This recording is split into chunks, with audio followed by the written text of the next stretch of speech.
بسم اللہ الرحمن الرحیم وبہ نستعین انہ خیر ناصر و معین وصلی اللہ علی محمد و آلہ الطاہرین ان رسول اللہ صلی اللہ علیہ وآلہ وسلم ان من المعروف ان تلقى اخاک بوجہ طلق۔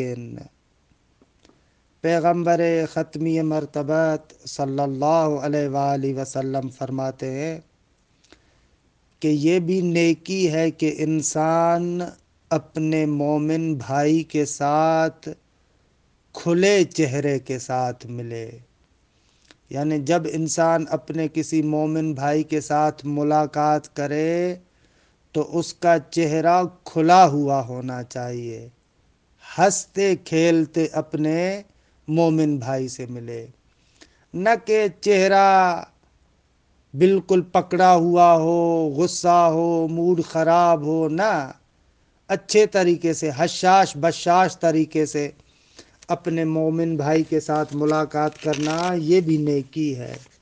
ان من المعروف ان تلقى اخاک بوجہ طلق۔ خوب الحمدللہ ہماری گفتگو اصول فقہ میں تھی۔ گزشتہ جلسے کے اندر وضع کی ایک اور تقسیم کو ذکر کیا۔ عرض ہوا کہ موضوع لا کے اعتبار سے عقلی طریقے سے وضع کی 4 قسمیں ہیں۔ یا تو وضع خاص موضوع لا خاص ہے، یا تو وضع عام موضوع لا عام ہے، یا تو وضع عام موضوع لا خاص ہے، یا وضع خاص اور موضوع لا عام ہے۔ اچھا، عقلی طریقے سے تو یہ 4 اقسام متصور ہے، لیکن 2 مقامات پر نزاع ہے۔ پہلا نزاع یہ ہے کہ آیا قسم چہارم کہ وضع خاص موضوع لا عام ممکن ہے یا ممکن نہیں ہے، اور دوسرا اختلاف یہ ہے کہ قسم سوم یعنی وضع عام موضوع لا خاص آیا واقع بھی ہے یا نہیں ہے۔ خوب، سب سے پہلے آتے ہیں پہلے نزاع کی طرف کہ دیکھیں اس میں مطلب اتنا مشکل نہیں ہے۔ یہاں پر اختلاف ہے کہ آیا وضع خاص موضوع لا عام یہ قسم عقلاً ممکن ہے یا ممکن نہیں ہے۔ خوب، آغا مظفر رحمۃ اللہ علیہ فرماتے ہیں کہ قول صحیح یہ ہے کہ قسم چہارم ممکن نہیں ہے، یعنی وضع خاص اور موضوع لا عام ناممکن ہے۔ آپ معنی خاص کو تصور کریں اور اس کے بعد اس خاص کی جو کلی ہے اس کے لیے لفظ کو واضح کریں، کہتے ہیں کہ یہ نہیں ہو سکتا، یہ ناممکن ہے۔ خوب، دلیل کیا ہے؟ فرماتے ہیں کہ اصل میں آیا یہ قسم ممکن ہے یا ممکن نہیں ہے، اس کا سر اور راز ایک اور نقطے میں رکھا ہوا ہے، اور وہ نقطہ یہ ہے کہ خاص بما ہوا خاص آیا عام کے لیے وجہ اور چہرہ بن سکتا ہے یا نہیں بن سکتا، یعنی آیا خاص بما ہوا خاص عام کے لیے آئینہ اور مرآت قرار دے سکتے ہیں یا نہیں دے سکتے۔ جو افراد قائل ہیں کہ خاص بما ہوا خاص عام کے لیے وجہ اور مرآت بن سکتا ہے، وہ لوگ کہتے ہیں کہ قسم چہارم ممکن ہے، اور جو افراد کہتے ہیں کہ خاص بما ہوا خاص عام کے لیے وجہ اور عنوان نہیں بن سکتا، وہ کہتے ہیں کہ اس میں چہارم ناممکن ہے۔ کما ہوا الحق، کہ آغا مظفر کہتے ہیں کہ قول حق یہی ہے، کیونکہ بدیہی اور روشن بات ہے کہ آپ عام کو خاص کے لیے مرآت اور چہرہ قرار دے سکتے ہیں، لیکن خاص عام کے لیے عنوان نہیں بن سکتا۔ مثلا آپ عام کو اس عنوان سے تصور کریں کہ وہ اپنے افراد کے اندر فانی ہے، خوب ہو سکتا ہے، لیکن خاص پہلے سے ہی مضیق ہے، اب وہ خاص عام کے لیے آئینہ کیسے بن سکتا ہے؟ کسی بھی اعتبار سے خاص عام کے لیے آئینہ نہیں بن سکتا۔ جب خاص عام کے لیے آئینہ نہیں بن سکتا تو وضع خاص موضوع اللہ عام غلط ہوگا۔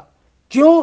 اس لیے کہ آپ نے معنی عام کو تصور ہی نہیں کیا، نہ آپ نے معنی عام کو بے نفس ہی تصور کیا ہے کما هو المفروض، کیونکہ فرض یہ ہے کہ آپ نے خاص کو تصور کیا ہے، اور آپ نے عام کو بے وجہ ہی و عنوان ہی بھی تصور نہیں کیا، کیونکہ خاص عام کے لیے وجہ اور عنوان نہیں بن سکتا۔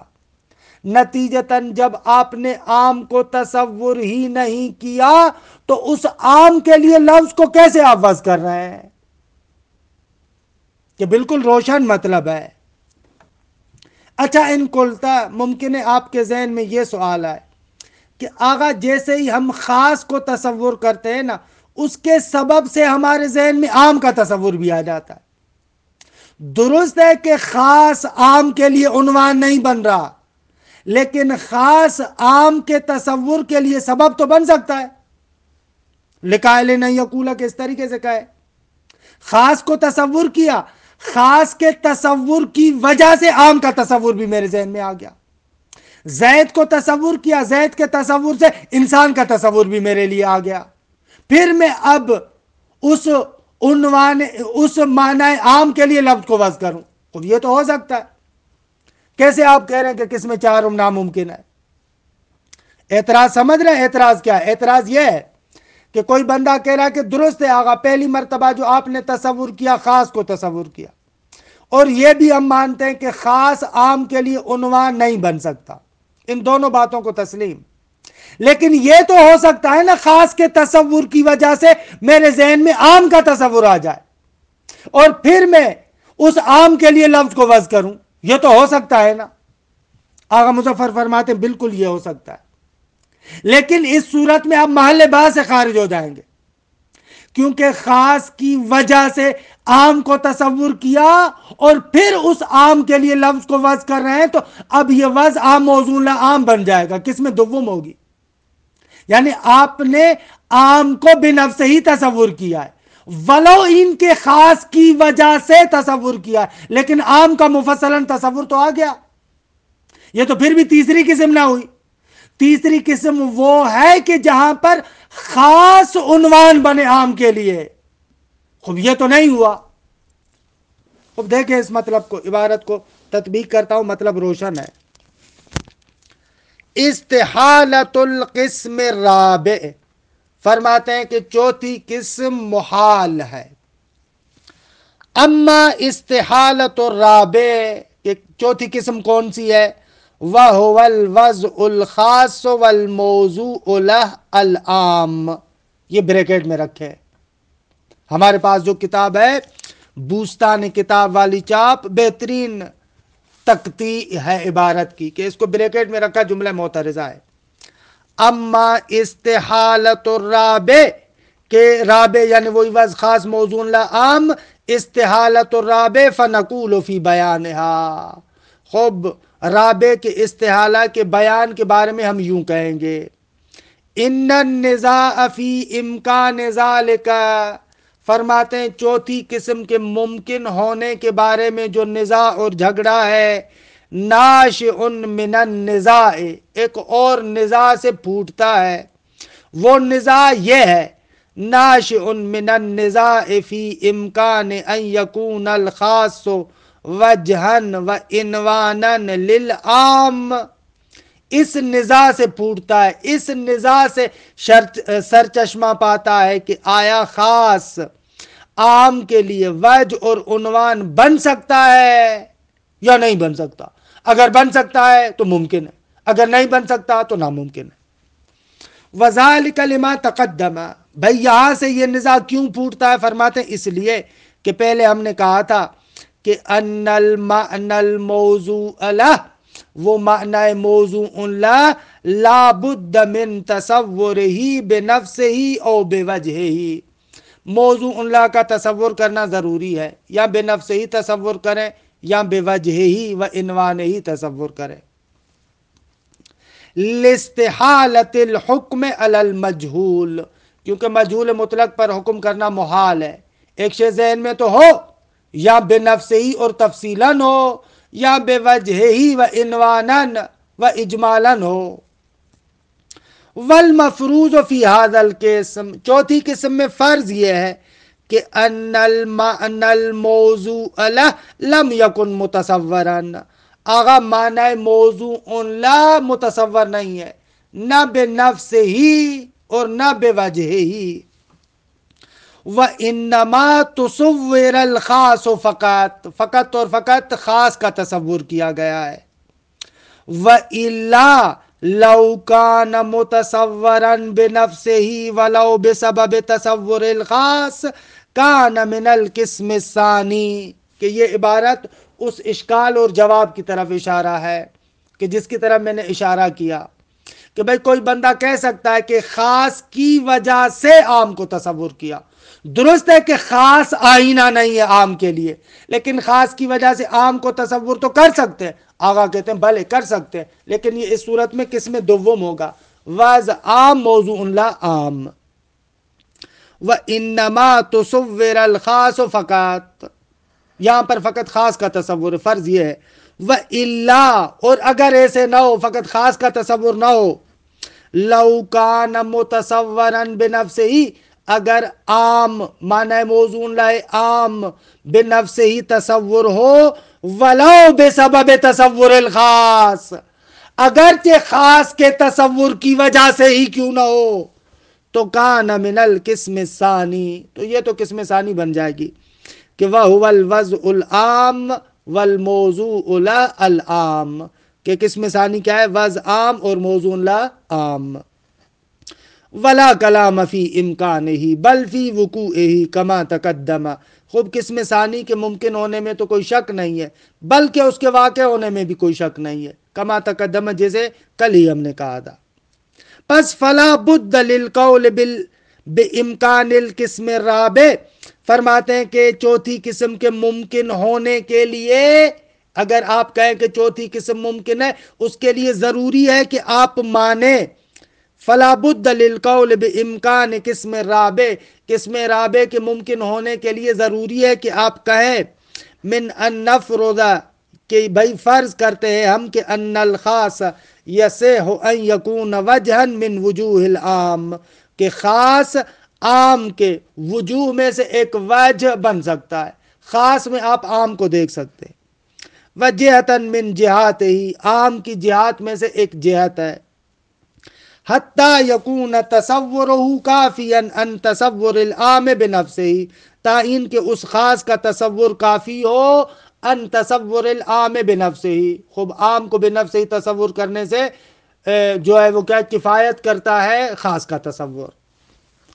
ومغنیا عنہ، عام کو بنفسہ ہی تصور کرنے سے ہمیں بے پرواہ کر دیتا ہے، کیونکہ خاص اس کے لیے وجہ اور آئینہ بن گیا۔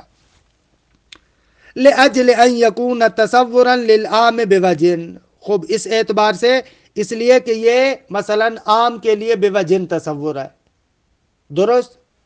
عبارت کو دیکھا کیسے، حتی یکون تصورہ کافیا ان تصور العام بنفسہ ومغنیا عنہ، درست؟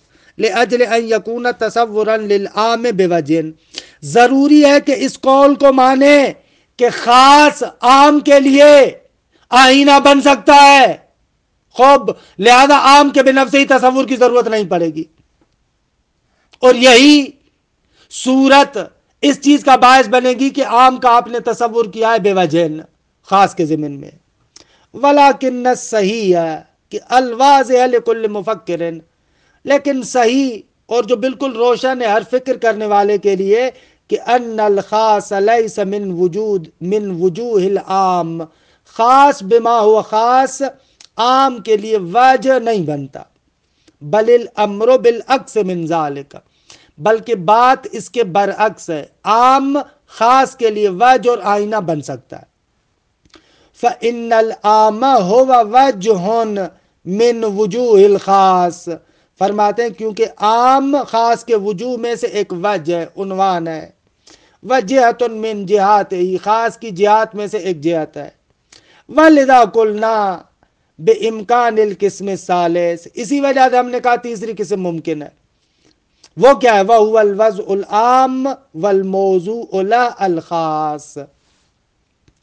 کیوں بھائی تیسری قسم ممکن ہے؟ فرماتے ہیں اس لیے کہ لِأَنَّا إِذَا تَصَوَّرْنَا الْعَامَ، کیونکہ جب بھی ہم نے عام کا تصور کیا تو فقد تصورنا فی ضمنہ جمیع افرادہ بوجہن، گویا کہ اس عام کے ضمن میں بے وجہن ہم نے تمام افراد کا تصور کر لیا۔ فَيُمْكِنُ الْوَضْعُ لِنَفْسِ ذَلِكَ الْعَامِ مِنْ جِهَةِ تَصَوُّرِهِ بِنَفْسِهِ کہ فَيَكُونُ مِنَ الْقِسْمِ الثَّانِي، تو اس صورت میں ممکن ہو جائے گی وضع خود اس عام کے لیے کہ جس عام کو آپ نے بے نفس ہی تصور کیا، اسی عام کے لیے وضع کریں، ممکن ہے کہ فَيَكُونُ مِنَ الْقِسْمِ الثَّانِي کہ دوسری قسم بن جائے گی، عام کو تصور کیا بے نفس ہی، اسی کے لیے لفظ کو وضع کیا۔ وَيُمْكِنُ الْوَضْعُ لِأَفْرَادِهِ، جس طریقے سے خود اس عام کے لیے وضع کرنا ممکن ہے، اس کے افراد کے لیے بھی وضع کرنا ممکن ہے۔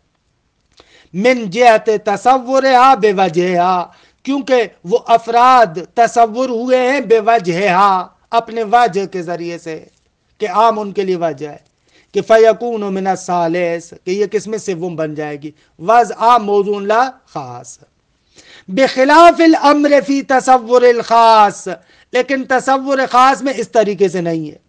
فلا يمكن الوضع معه الا لنفس ذلك الخاص، کہ اس صورت میں اس کے لیے وضع نہیں ہو سکتی مگر اسی خاص کے لیے، کہ دیکھیں قسم اول بن جائے گی۔ ولا يمكن الوضع للعام، یہاں پر عام کے لیے وضع نہیں بن سکتی۔ کیوں نہیں بن سکتی؟ لأننا لم نتصوره اصلاً ہم نے عام کو تصور نہیں کیا۔ بعض اساتید کہتے ہیں کہ اصلاً جہاں پر بھی آتے ہیں حد عقل اس کی دو صورتیں اور دو فرد ہوتے ہیں، یہاں پر بھی ایسے ہے لأننا لم نتصوره اصلاً، ہم نے عام کو اصلاً تصور نہیں کیا، اصلاً تصور نہیں کیا یعنی نہ بے نفس ہی تصور کیا نہ بے وجہ ہی تصور کیا، خود ہی کھول رہے ہیں اس اصلاً کو، لا بے نفس ہی، نہ بے نفس ہی اس کو تصور کیا بحسب الفرض، فرض یہ کہ آپ نے خاص کو تصور کیا ہے، ولا بے وجہ ہی، اور نہ ہی آپ نے اس کو بے وجہ ہی تصور کیا ہے، اس لیے کہ اذ لیس الخاص وجہا لا، اس لیے کہ خاص عام کے لیے وجہ نہیں بن سکتا۔ البتہ یہاں پر اس نقطے کی طرف توجہ کرے جو میں نے کل عرض کیا تھا کہ یہاں پر جو آپ عام کو تصور کر رہے ہیں وضع عام موضوع لا خاص میں، وہاں پر آپ عام کو تصور کر رہے ہیں اور اس پر نگاہ آپ کی نگاہ عالی ہے، نگاہ استقلالی نہ ہو، یعنی عام کو عنوان اور آئینہ قرار دے افراد کے لیے، وہ فانی ہو افراد کے اندر، یہ مقصود ہو آپ کا، وگرنہ خاص بما ہوا خاص، عام بما ہوا عام کے لیے بھی جیسے آئینہ نہیں بن سکتا، اسی طریقے سے عام بما ہوا عام، خاص بما ہوا خاص کے لیے بھی آئینہ نہیں بن سکتا۔ یہ نقطہ سمجھیں، کیونکہ مثلا اگر آپ انسان کو تصور کریں اور آپ کی نگاہ فقط اس مفہوم کلی انسان پر ہو تو یہ مفہوم کلی انسان فقط انسانیت صرف سے حکایت کرتا ہے، نہ کہ افراد سے حکایت کرتا ہے۔ یہ اس صورت میں جب آپ کی انسان اور عام پر نگاہ استقلالی ہے، اس صورت میں عام بھی خاص کے لیے عنوان نہیں بن سکتا، بلے آپ اس عام کو تصور کریں اس لحاظ سے کہ یہ عام فانی ہے افراد کے اندر، اس عام پر نگاہ آپ کی نگاہ عالی ہے نہ کہ نگاہ استقلالی، بلے اس صورت میں قسم ثالث ممکن ہوگی۔ دقت کریں کہ حاشیے میں ہمارے پاس محشی نے اس مطلب کی طرف تذکر بھی دیا ہے کہ کل میں نے اس کو روشن کر کے بیان بھی کیا تھا۔ بس خلاصہ کلام، تیسری قسم جو ہم کہتے ہیں وضع عام موضوع لا خاص اس صورت میں ممکن ہے کہ جب آپ عام کو لحاظ کریں اپنے افراد کے لیے آلتن مرآتن وکاشفن عن الافراد وفانین فی الافراد، یہ والا لحاظ کریں. لیکن اگر عام کو بما ہوا عام لحاظ کریں، مستقلا لحاظ کریں، تو اس صورت میں عام خاص کے لیے آئینہ نہیں بن سکتا. فتعمل جیدن کہ نقطہ خوبی است. وَيَسْتَحِيلُ الْحُكْمُ عَلَى الْمَجْهُولِ الْمُطْلَقِ، جب عام کو آپ نے تصور نہیں کیا تو عام مجہول مطلق ہے، اور مجہول مطلق پر آپ کبھی بھی حکم نہیں کر سکتے. خوب، اس طریقے سے قسم چہارم کا استحالہ روشن ہوا. ایک نزاع کے بارے میں گفتگو کو تمام کیا. البتہ یہاں پر بھی جیسا کہ انشاءاللہ آپ آگے اصول میں جائیں گے درس خارج میں، کہ بہرحال یہاں پر بھی لمبی چوڑی بحثیں ہیں کہ بعض لوگوں نے تقریرات ذکر کی ہیں قسم چہارم کے امکان کے لیے، کہ حضرت امام انہی افراد میں سے ہیں کہ وہ کہتے ہیں کہ ایک جہت سے قسم سوم اور قسم چہارم دونوں ممکن ہیں، اور ایک جہت سے قسم سوم اور قسم چہارم دونوں ناممکن ہیں. کہ حضرت امام کی تقریرات کو مثلا اگر آپ دیکھنا چاہیں، تہذیب الاصول، یہ بھی تقریرات ہے حضرت امام کے دروس خارج کی، اور بھی بہت ساری تقریرات ہیں کہ میں ان کی طرف نہیں جاتا، تو مقصد یہ نہیں ہے کہ ہم اصول فقہ سے بہت زیادہ فاصلہ لیں. تمام شد. نزاع دوم، اختلاف دوم، آیا قسم ثالث واقع بھی ہے یا نہیں؟ ابھی تک ہم نے یہ ذکر کیا کہ قسم سوم عقلاً ممکن ہے، کیونکہ عام خاص کے لیے وجہ اور عنوان بن سکتا ہے. سوال، آیا اس کی مثال بھی ہے، واقع بھی ہوا ہے یا نہ؟ آغا مظفر کہتے ہیں کہ ہمارے نظریے کے اعتبار سے یہ واقع بھی ہوا ہے، اور اس کی مثال حروف اور وہ اسماء جو حروف کے ساتھ ملاقہ ہے، اسماء اشارات، ضمائر، موصولات، استفہام وغیرہ، ان کے اندر وضع عام موضوع لا خاص ہے، واقع بھی ہوا ہے. اچھا، اس کے لیے بیان کرنے کے لیے خوب ایک مفصل مقدمہ ذکر کرتے ہیں، اور پھر آہستہ آہستہ اس مطلب کو بیان کریں گے. کہ یہاں پر الحق والانصاف آغا مظفر رحمت اللہ علیہ نے بہت ہی خوبصورت طریقے سے ان مباحث کو ذکر کیا ہے، کہ تقریباً یہ آغا عاش محمد حسین اصفہانی و کمپانی کی جو نہایت الدرایا ہے، ان کے استاد ہیں، ان کی تحقیقات کا خلاصہ یہاں پر انہوں نے ذکر کیا ہے. لیکن اصل مطلب کہ اس بات کے لیے مقدمتاً چند نکات کو عرض کریں گے. خوب، مقدمہ اول معنی حرف کے بارے میں اقوال ہے کہ حروف کے معانی کیا ہے، معنی حرف کیا ہے. اس کے بارے میں یہاں پر 3 اقوال نقل کرتے ہیں. ایک قول جو مرحوم آخوند خراسانی صاحب کفایہ کا ہے، دوسرا قول منسوب ہے رضی کی طرف، نجم الائمہ بھی اسے کہتے ہیں. خوب، کافیہ کی شروع میں سے شرح رضی بہترین شرح ہے، رضی کی طرف قول منسوب ہے. اور تیسرا قول کہ جس کو یہ کہتے ہیں کہ قول برحق ہے.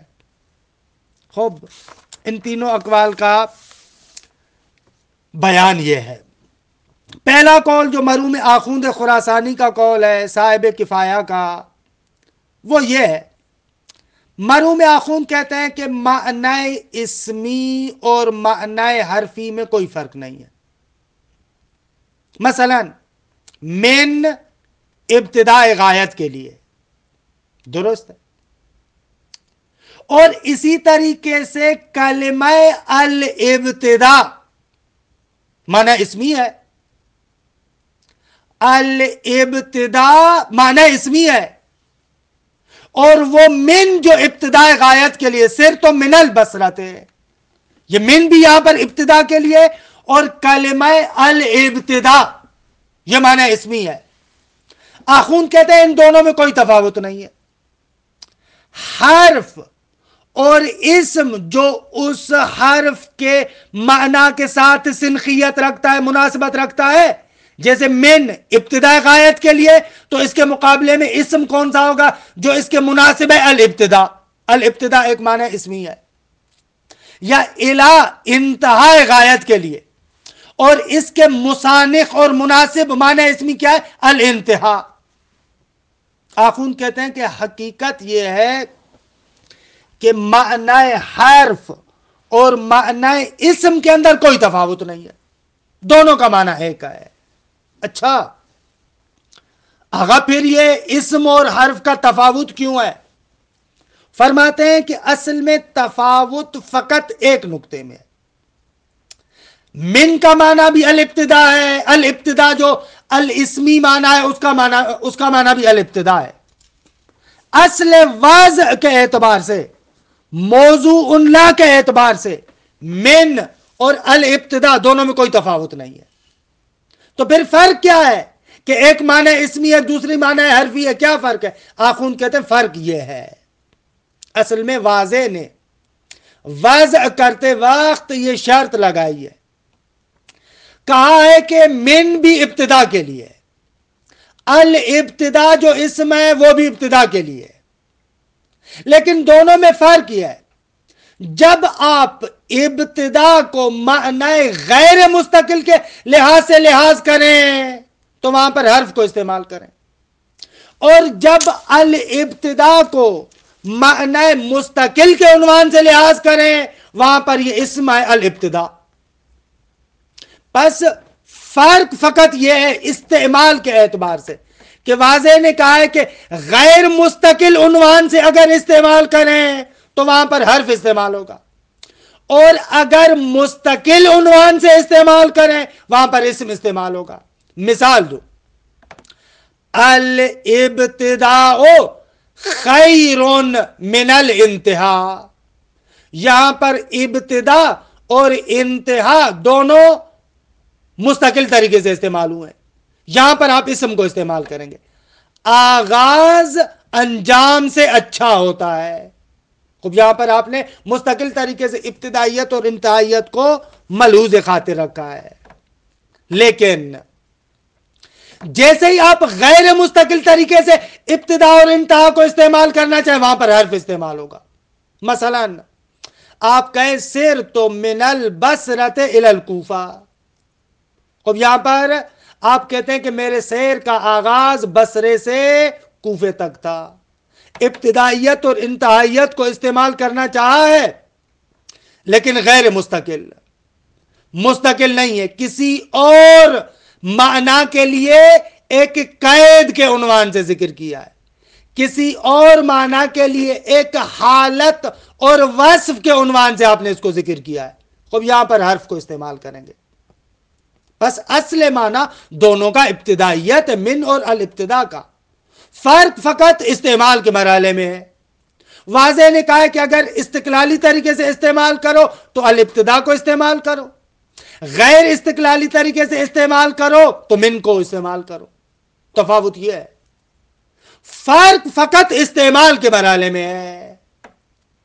یہ مرحوم آخوند صاحب کفایہ کی نظر ہے کہ انشاءاللہ اس کے بارے میں قضاوت آگے کریں گے خود آغا مظفر۔ یہ پہلا قول۔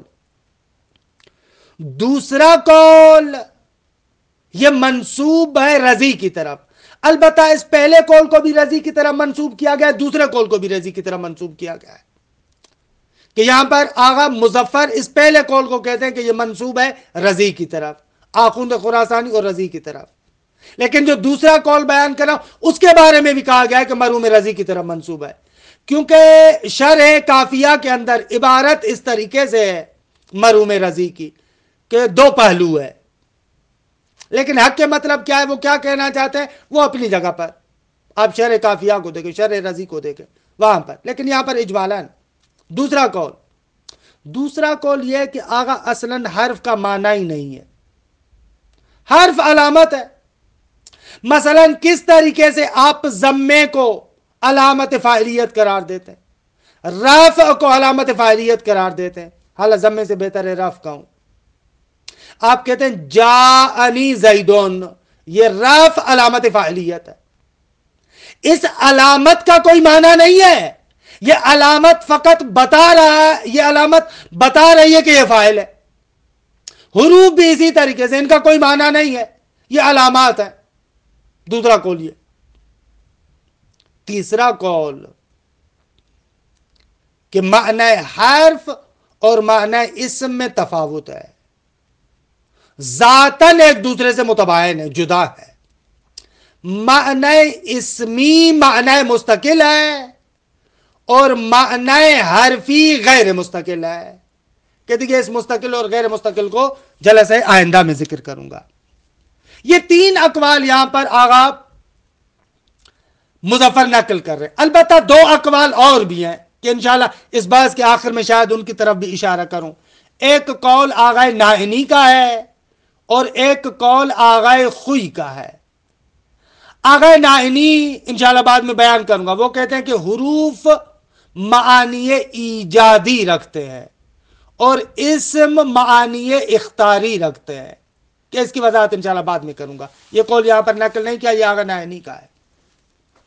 اور پانچواں قول آغا خوئی رحمت اللہ علیہ کا ہے کہ وہ کہتے ہیں کہ حروف فقط اور فقط معانی مطلقہ کے قیودات کے لیے ہیں, یہ فقط تحسیس کے لیے ہے. انشاءاللہ اس کی وضاحت ہے, یہ بھی لطیف قول ہے. خوب ان تین اقوال کو دیکھیں. وقوع الوضع العام والموضوع الخاص وتحقیق المعنى الحرفی. فرماتے ہیں تیسری قسم کے واقع ہونے کے بارے میں کہ وہ واقع بھی ہے, وضع عام موضوع خاص واقع ہے, اور یہ چھٹا مقدمہ ہے نا ہمارا, اور معنی حرفی کی تحقیق کے بیان میں ہے. اما وقوع القسم الثالث, فرماتے ہیں کہ قسم ثالث کے وقوع کے بارے میں فقط قلنا, ہم نے کہا ان مثالہ وضع الحروف وما يلحق بها من اسماء الاشارت والضمائر والموصولات والاستفهام ونحوها. آگا اس کی مثال حروف کی وضع ہے, اور وہ اسماء جو حروف کے ساتھ ملحق ہوتے ہیں, اسماء اشارات, ضمائر, موصولات, استفہام, یہ سارے. وقبل اثبات ذلك لا بد من تحقیق معنی الحرف. تیسری قسم کے واقع ہونے کو فرماتے ہیں کہ ثابت کرنے سے پہلے ضروری ہے کہ معنی حرف کے بارے میں ایک تحقیق پیش کرے. وما يمتاز به عن الاسم, کہ حرف کس چیز کے ذریعے سے اسم سے ممتاز اور جدا ہوتا ہے. فنقول الاقوال فی وضع الحروف وما يلحق بها من الاسماء ثلاثة. فرماتے ہیں کہ حروف اور جو حروف کے ساتھ ملحق ہیں اسماء, ان کی وضع کے بارے میں تین قول ہے. پہلا قول ان الموضوع لا فی الحروف ہوا بعینہ الموضوع لا فی الاسماء. فرماتے ہیں حروف میں جو موضوع لا ہے عیناً وہی ہے جو اسماء کے اندر موضوع لا ہے, البتہ ہر اسم نہیں.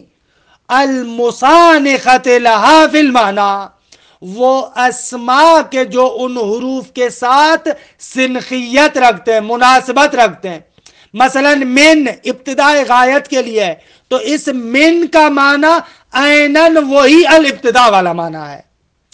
الا انتہاء غایت کے لیے ہے, اس کا عیناً وہی معنی ہے جو الانتہا مفہوم اسمی کا معنی ہے. فمعنى من الابتدائیہ ہوا عین معنی کلمت الابتداء بلا فرق. فرماتے من ابتدائیہ کا معنی عیناً وہی معنی ہے جو کلمہ الابتداء کا ہے. الابتداء اسم ہے. وَقَذَا مَعْنَا عَلَى مَعْنَا کلمت الاستعلاء, علا کا عیناً وہی معنی ہے جو کلمہ استعلاء کا ہے. استعلاء معنی اسمی ہے.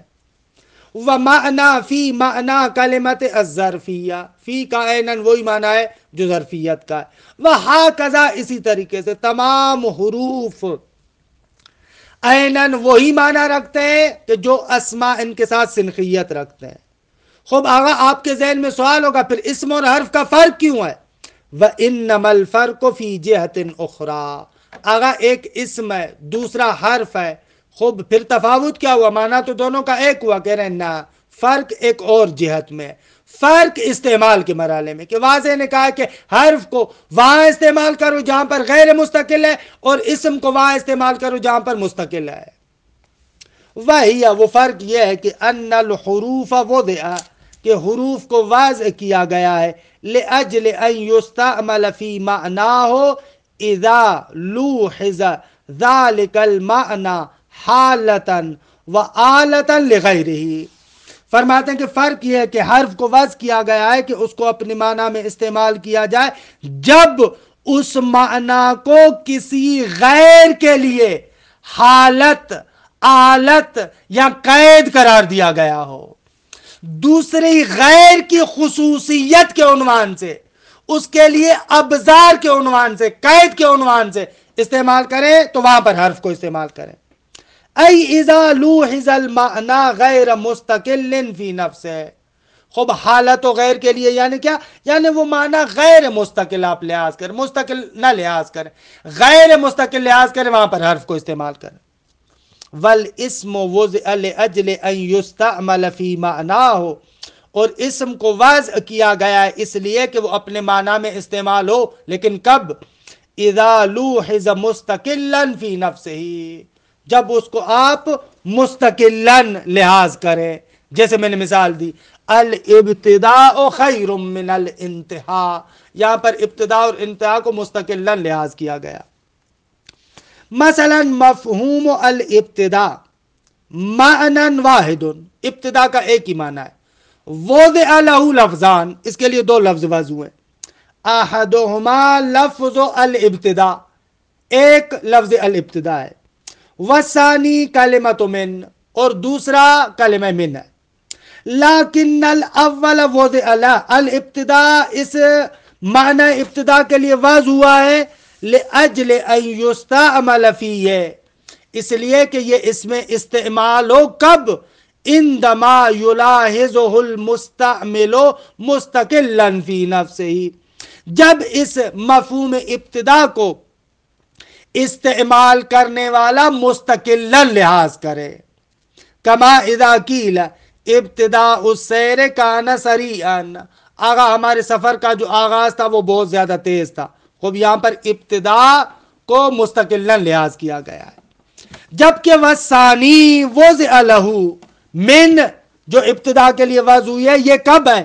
لأجل ان یستعمل یا ان یستعمل فیہ، بلے لأجل ان یستعمل فیہ، کہ اس مفہوم ابتداء میں اس دوم کو استعمال کیا جائے عندما یلاحظہ المستعمل غیر مستقل فی نفسہ، جب استعمال کرنے والا اس ابتداء کو غیر مستقل لحاظ کرے۔ مثلا کما اذا قیل سرت من النجف، کہ یہاں پر من غیر مستقل لحاظ ہوئی ہے، قید ہے سیر اور نجف کے لیے۔ فتحصل، خلاصہ کلام، ان الفرق بین معنی الحرف و معنی الاسم، فرماتے حرف اور معنی اسم کے درمیان فرق یہ ہوا کہ ان الاول یلاحظہ المستعمل حین الاستعمال آلتا لغیرہ، پہلے کو درست ہے، پہلے کو یعنی حرف کو، خوب پہلے کو استعمال کرنے والا لحاظ کرتا ہے استعمال کے وقت آلتا لغیرہ، غیر کے لیے آلہ ہے، قید ہے، حالت ہے، وغیر مستقل فی نفسہ، یعنی غیر مستقل لحاظ کرتا ہے۔ والثانیہ یلاحظہ الاستعمال، یا یلاحظہ، وہ مستعمل اس کا لحاظ کرتا ہے، حین الاستعمال، استعمال کے وقت، یلاحظہ مستقلا، جب اس کو لحاظ کرتا ہے مستقل، مع ان المعنی فی کلیہما واحد، جبکہ دونوں میں معنی ایک ہے۔ آغا مظفر رحمت اللہ علیہ پر خدا کی رحمتیں ہوں، ان کی عبارت دیکھیں کتنی آسان، بالکل رواں ہے۔ والفرق بین وضعیہما انما ہوا فی الغایت فقط، بس دونوں کی وضع میں تفاوت غایت کے اعتبار سے ہے، کہ اس کو آغا نائنی تعبیر کرتے تھے کہ فرق فقط شرط الوضع میں ہے، واضح نے جو شرط کی ہے اس میں فقط تفاوت ہے۔ وَلَازِمُ هَذَا الْقَوْلِ، خوب اس قول کا لازمہ کہ جبکہ دونوں کا معنی ایک ہوگا تو اس صورت میں اس قول کا لازمہ یہ ہوگا ان الوضع والموضوع لا فی الحروف عامان، تو یہاں پر وضع اور موضوع لا حروف میں دونوں عام ہو جائیں گے، کہ انشاءاللہ تفصیل عرض کروں گا، دونوں کا معنی ایک ہی ہے۔ وَهَذَا الْقَوْلُ مَنْسُوبٌ إِلَى الشَّيْخِ الرَّضِي نجم الائمہ، فرماتے ہیں کہ یہ قول منسوب ہے شیخ رضی کی طرف، محقق رضی کی طرف، کیونکہ ان کی عبارت کے اندر اس قسم کی عبارت پائی جاتی ہے، کہ میں عرض کروں گا اگرچہ معروف جو شیخ رضی کی طرف قول ہے وہ دوسرا ہے، لیکن بہرحال اس کے لیے بھی کہا گیا ہے۔ وَاخْتَارَهُ الْمُحَقِّقُ صاحب الکفایہ، دیکھیں عبارت آغا مظفر کی بہت دقیق ہے، شیخ رضی کے لیے یہ نہیں کہتے کہ ان کا قول ہے، اس نے اختیار کیا، کہا منسوب ہے ان کی طرف، کیونکہ ان کی بعض عبارتوں کا ظاہر اس میں ہے، لیکن آیا حقیقتاً یہی کہنا چاہ رہے ہیں؟ نا، لہذا کا منسوب ہے۔ جبکہ وختارہ المحقق صاحب الکفایہ، لیکن مرحوم آخوند خراسانی نے واقعاً اس قول کو اختیار کیا ہے، اور بہت زیادہ تاکید ہے، انشاءاللہ آپ کفایہ میں جائیں گے بار بار اس مطلب کو آخوند بیان کرتے ہیں، اور بڑی مغلق عبارت ہے اس مورد میں کفایہ کی، کہ دیکھیں جو دوستان کفایہ میں انشاءاللہ جائیں گے دیکھیں گے کہ دیکھیں یہاں پر کتنی عبارتیں مغلق ہیں۔ ہمارا جو دوستوں کے ساتھ مباحثہ ہوتا تھا کفایہ کا، کہ بعض دروس بھی موجود ہے ادیکل ان مقدمات کے، کہ وہاں پر بہت زیادہ خود منرمی کشتیم اپنے آپ کو واقعا مارتے تھے تاکہ اس آخوند کی اس عبارت کو حل کریں، بہت ہی دقیق عبارت ہے اس جگہ پر آخوند کی، بہت زیادہ اغلاق ہے، لیکن آغا مظفر نے کتنا رواں سادہ آسان کر کے بیان کر دیا۔ دوسرا قول ان الحروف لم توضع لمعان اصلا، نہ معنی مستقل نہ معنی غیر مستقل، بل حالها حال العلامات الاعراب، آغا حروف کا حال وہی جو ہے وہ کیا علامات اعرابیہ والا ہے، فی افادت کیفیت خاصۃ فی لفظ آخر، ایک لفظ میں ایک کیفیت خاص کو فقط بیان کر رہا ہے، کہ یہاں پر مثلا جیسے فاعلیت ہے، یہاں پر مفعولیت ہے، اس طریقے سے یہ بیان کر رہا ہے۔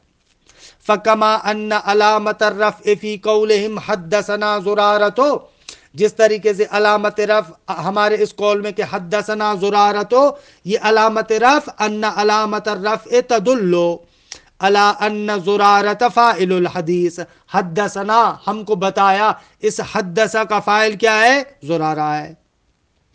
کذالک من فی مثال المتقدم، اسی طریقے سے من اوپر والی مثال میں تدل علی ان النجف مبتدأ منہا والسیر مبتدأ بہ، فقط یہ بیان کر رہا ہے کہ نجف مبتدأ من ہے اور سیر کا آغاز نجف سے ہوا ہے، یہ اس کے لیے علامت ہے۔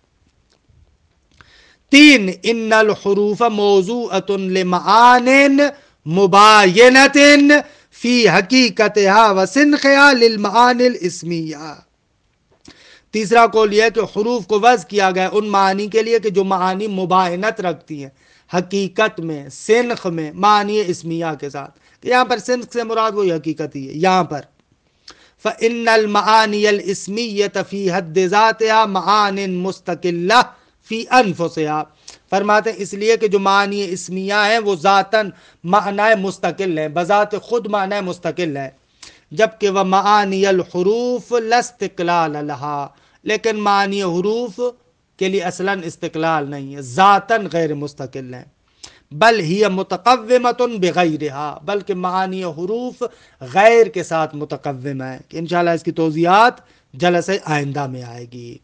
والصحیح ھذا القول الثالث، اور صحیح یہ تیسرا قول ہے، وَيَحْتَاجُ إِلَى تَوْضِیحٍ وَبَیَانٍ، ظاہر سی بات ہے کہ اس تیسرے قول کو بیان کرنے کے لیے توضیحات کی ضرورت ہے، بیان کی ضرورت ہے، کہ جلسہ آئندہ میں انشاءاللہ ذکر کریں گے۔